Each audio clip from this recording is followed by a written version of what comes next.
Le G7 s'ouvre ce jeudi en Italie. Il se tient cette année dans les Pouilles, à Fassano, dans un complexe hôtelier grand luxe qui sera jusqu'à samedi l'endroit le plus surveillé de la planète. Le sommet intervient à un moment particulièrement difficile sur la scène internationale.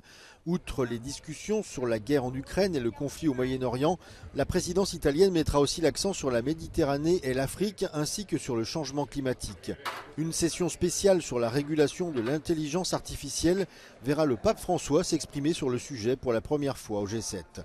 Concernant l'Ukraine, les dirigeants du G7 devraient s'accorder sur un prêt de 50 milliards de dollars pour Kiev, qui serait garanti par les bénéfices accumulés sur les actifs russes gelés en Occident depuis 2022.